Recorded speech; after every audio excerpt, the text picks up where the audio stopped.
ગુજરાતમાં એક સાથે ત્રણ સિસ્ટમ થઈ સક્રિય ભારેથી અતિભારે વરસાદની આગાહી હવામાન વિભાગની આગાહી અનુસાર રાજ્યમાં વિવિધ જિલ્લાઓમાં ભારેથી અતિભારે વરસાદની શક્યતા છે।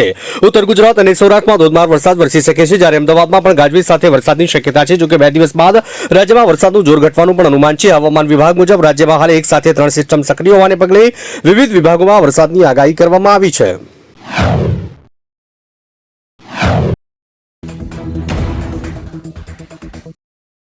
સાબરકાંઠામાં સાબરડેરીના ભાવફેર મુદ્દે પશુપાલકો પોલીસ વચ્ચે ઘર્ષણમાં 1000ના ટોળા સામે ફરિયાદ। સાબરકાંઠામાં સાબરડેરી ખાતે પશુપાલકો અને પોલીસ વચ્ચે થયેલા ઘર્ષણમાં 74 આગેવાન સહિત 1000ના ટોળા સામે ફરિયાદ નોંધવામાં આવી છે। સાબરડેરીમાં ભાવફેર મુદ્દે પશુપાલકોનું આંદોલન ઉગ્ર બન્યા બાદ પથ્થરમારો થયો હતો, જેમાં 3 પોલીસ કર્મીઓને ઈજા અને પોલીસના વાહનોને નુકસાન પહોંચ્યું હતું। પોલીસે સાબરડેરીના ડિરેક્ટર જસુ પટેલ, રણજીતસિંહ સોલંકી અને કશ્યપ પટેલ સામે ગુનો દાખલ કર્યો છે।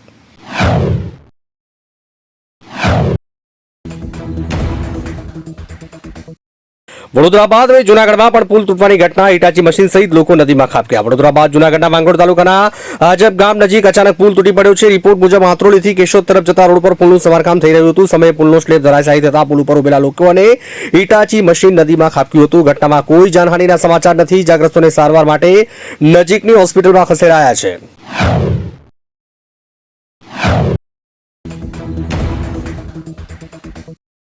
ગુજરાતમાં ખોટી રીતે ટીડીએસ કે કર માફીનો લાભ લેનાર સામે આઈટી વિભાગનું સર્ચ ઓપરેશન, 15 સ્થળોએ તપાસ। ગુજરાતમાં આવકવેરા વિભાગે અમદાવાદ, સુરત સહિત 15 સ્થળોએ દરોડા પાડ્યા છે। આઈટી વિભાગે જણાવ્યું કે ઘણા લોકો ખોટા ઇન્કમટેક્સ રિટર્ન આઈટીઆર ફાઇલ કરીને સરકારની જોગવાઈનો દુરુપયોગ કરતા હતા। વિભાગે સ્પષ્ટ ચેતવણી આપી કે ખોટા રિટર્ન ફાઇલ કરનારે તાત્કાલિક રિવાઇઝ આઈટીઆર ફાઇલ કરવા પડશે, નહીં તો કડક પગલાં લેવામાં આવશે। અહેવાલ મુજબ સીએ અને ટેક્સ પ્રેક્ટિશનરની પણ તપાસ શરૂ કરાઈ છે।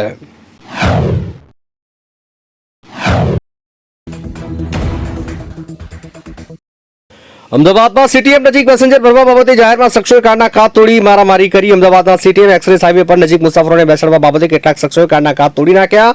રિપોર્ટ મુજબ રવિવારે સવારે પેસેન્જરની રાહ જોઈને હિતેશ ભરવાડ ઉભા હતા। એ દરમિયાન વડોદરાથી કારમાં આવેલા 4 શખ્સો લોખંડની પાઇપ અને લાકડાના દંડાથી ગાડીના કાચ ફોડીને ફરાર થઈ ગયા। ઘટના બાદ રામોલ પોલીસે 10 થી વધુ કાર ડિટેન કરી ગુનો નોંધી તપાસ શરૂ કરી છે।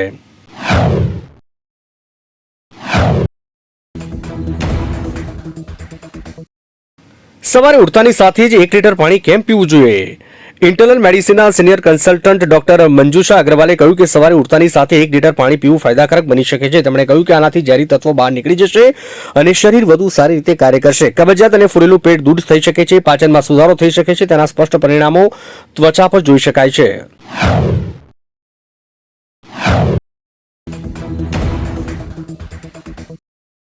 એકવીસ જુલાઈ સુધી બોઇંગ વિમાનોની ફ્યુઅલ સ્વિચ લોકિંગ સિસ્ટમ તપાસવા વિમાન કંપનીઓનો ડીજીસીએનો આદેશ। એવિએશન રેગ્યુલેટર ડીજીસીએ અને એરલાઇન્સને 21 જુલાઈ સુધીમાં બોઇંગ વિમાનોની ફ્યુઅલ સ્વિચ લોકિંગ સિસ્ટમ તપાસવાનો આદેશ આપ્યો છે। ઉલ્લેખનીય છે કે અમદાવાદ વિમાન દુર્ઘટના કેસના તપાસના અહેવાલમાં કહેવામાં આવ્યું છે કે ટેક ઓફ થયાની થોડીક સેકન્ડ પછી વિમાનમાં બંને engine fuel control switch run ઓફથી કટ મોડમાં જોડાઈ હતી।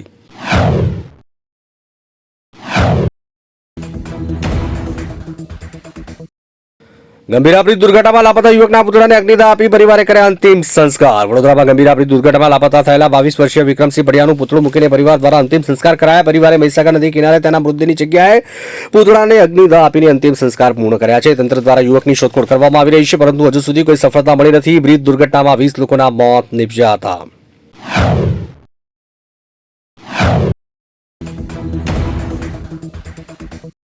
સ્વચ્છતા સર્વેક્ષણમાં 2024માં અમદાવાદ શહેર પ્રથમ નંબરે, રાષ્ટ્રપતિના હસ્તે અપાશે એવોર્ડ। ભારત સરકારના સ્વચ્છતા સર્વેક્ષણ 2024ના ટોપ 3 શહેરોમાં અમદાવાદ પ્રથમ નંબરે આવ્યું છે। મધ્યપ્રદેશનું ભોપાલ બીજા નંબરે, ઉત્તર પ્રદેશનું લખનૌ ત્રીજા નંબરે છે। રાષ્ટ્રપતિ ભવનમાં 17 જુલાઈ રાષ્ટ્રપતિ દ્વારા શહેરોને એવોર્ડ અપાશે। આ સર્વેમાં ઇન્દોર અને સુરત જેવા ઘણા સમયથી ટોચ પર રહેતા સ્વચ્છ શહેરો સ્પર્ધામાં હોવાથી અમદાવાદનો પ્રથમ ક્રમ હોવા છતાં તે દેશનું સૌથી સ્વચ્છ શહેર નહીં ગણાય।